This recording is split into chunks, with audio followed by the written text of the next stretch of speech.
ہم نے بھی مہنگائی کا مقابلہ کیا.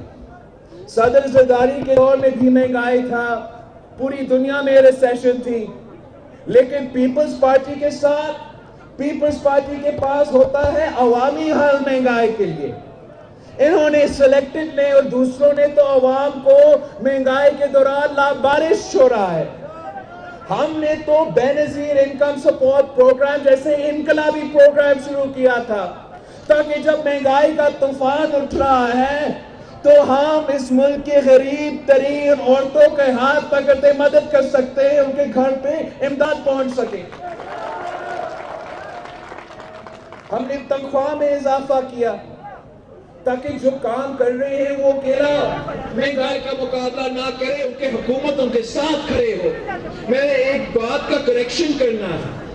میں تو جگہ جگہ جا رہا تھا اور کہہ رہا تھا کہ پیپلز پارٹی نے تنخواہ میں 100% اضافہ کیا.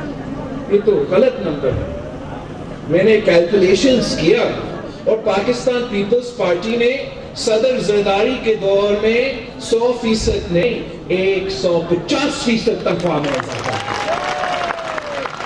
ہم نے اپنے سپاہیوں کی تنخواہ میں, اپنے فوج کی سپاہیوں کے تنخواہ میں 175% اضافہ کیا, تاکہ وہ جب ہمارے لیے دہشت گردوں کے مقابلہ کر رہے تھے, ہمارے لیے شہادتیں قبول کر رہے تھے, تو وہ اپنا گھر تو چلا سکے, وہ اکیلے تنہا ہو کے مہنگائی کا مقابلہ نہ کرے جیسے وہ آج کر رہے ہیں.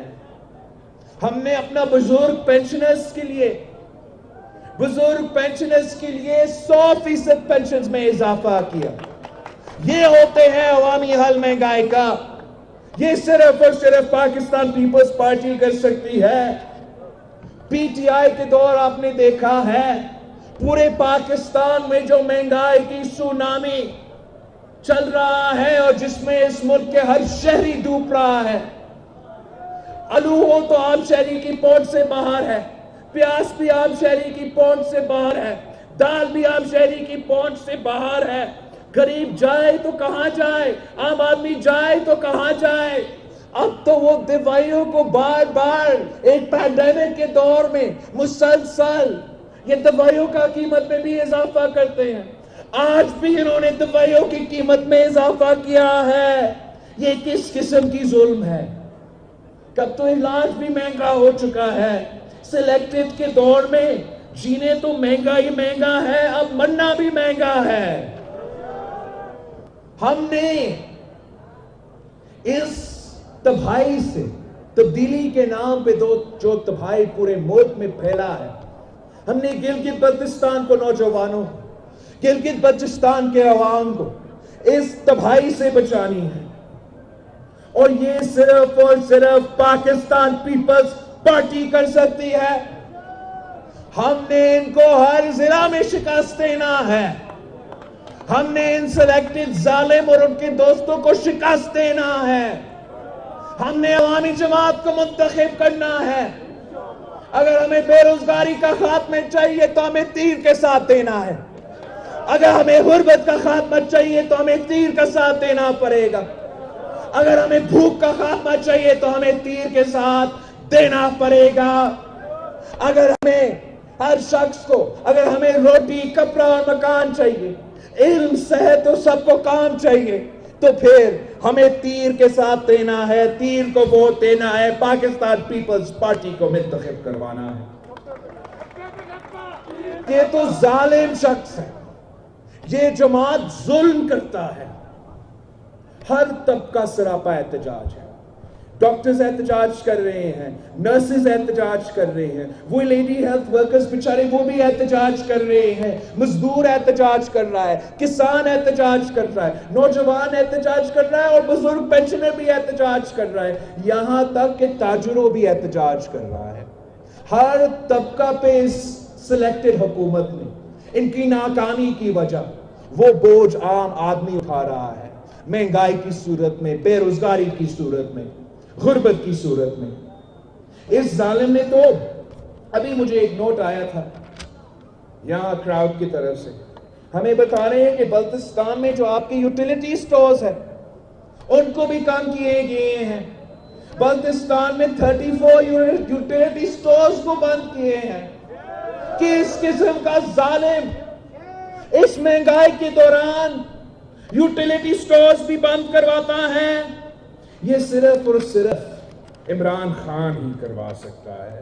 اب امجد صاحب نے آپ کو کہا, ہمارا صدر صاحب نے کہا کہ آپ کا صوبہ بنا ہی نہیں, آپ کے نمائندے ہیں ہی نہیں, ابھی سے آپ سے ٹیکس لینا چاہ رہے ہیں, باقی پاکستان کا خون تو ابھی سے چوس رہے ہیں, آپ کا الیکشن بھی ختم نہیں ہوا, آپ کو حق نہیں ملا اور ابھی سے آپ کا جیب سے ڈاکہ ڈالنا چاہتے ہیں. یہ ٹیکس گلگت بلتستان کے عوام کے لیے نامنظور ہے, نامنظور ہے, نامنظور ہے.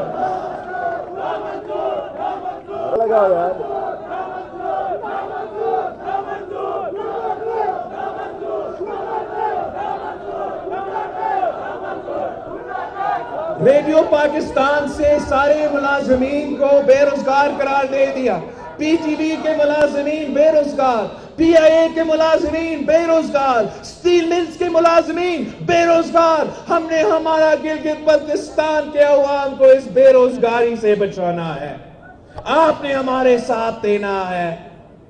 اس شخص نے, یہ شخص کیا کرنا چاہتا ہے؟ آپ نے دیکھا کراچی میں کیا ہوا, ہمارا سندھ پولیس کے ساتھ کیا کرنے کی کوشش کر رہا تھا, ہر ادارہ کے ساتھ. یہ تو ہر ادارہ کو اپنا ٹائیگر فورس بنانا چاہ رہا ہے, ہمارا سندھ پولیس کو ٹائیگر فورس بنانا چاہ رہا تھا. میں سلوٹ کرتا ہوں سندھ پولیس کو جو عمران کا ٹائیگر فورس نہیں بنے.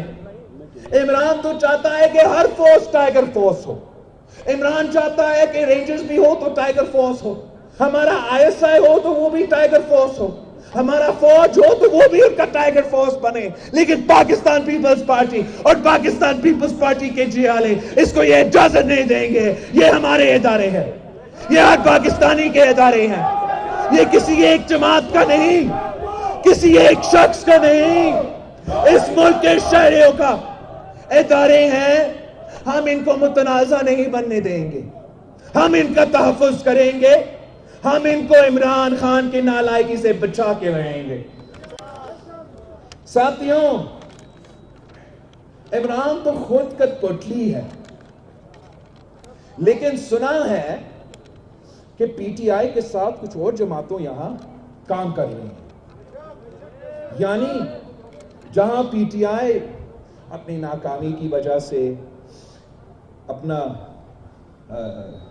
حکومت کی وجہ سے, کارکردگی کی وجہ سے منہ دکھانے کے قابل نہیں ہے, وہ اپنا ٹکٹس اپنے امیدواروں کو کھڑا نہیں کر سکے, تو انہوں نے دوسری جماعتوں کو ساتھ جوڑا ہے. اور یہ تو بہت افسوس کی بات ہے کہ یہاں کا رسپیکٹیبل جماعتیں جو ہیں وہ کٹ پتلی کا بھی کٹ پتلی بننے کو تیار ہے. اب یہ کیا بات ہے؟ ہم تو بہت عزت کے ساتھ, بہت احترام کرتے ہیں ان جماعتوں کے, اگر ہمیں یہ اندازہ نہیں تھا کہ آپ کٹ پتلی کی کٹ پتلی بننے کو تیار تھے. آپ کیسے ظلم کے ساتھ دے سکتے ہو, کیسے عمران کی مہنگائی کے ساتھ دے سکتے ہو, کیسے غربت کے ساتھ دے سکتے ہو, کیسے بے روزگاری کے ساتھ دے سکتے ہو؟ کیا آپ کو حسینیت نے یہ سکھایا ہے کہ سچ کے بجائے جھوٹ کے ساتھ دینا ہے؟ کیا حسینیت نے آپ کو یہ سکھایا ہے کہ مظلوم کے بجائے اپنے ظالم کے ساتھ دینا ہے؟ اس ظالم کے ساتھ جس نے میرے نوجوانوں کو بے روزگار کیا ہے, اس ظالم کے ساتھ جس نے میرے پینشنرز کو اس سردی میں بھوکا سلا رہا ہے, اس ظالم کے ساتھ جو میرے مزدوروں کو بے روزگار کروایا ہے, جس نے میرے کسانوں سے حق چھینا ہے, اب ان کے ساتھ کھڑے ہو. میں تو آپ کا عزت کرتا تھا, میں تو آپ کا احترام کرتا تھا. مولانا فضل الرحمان بھی ہمارے ساتھ دے رہے ہیں, آپ ایسے ظلم کیسے کر رہے ہو؟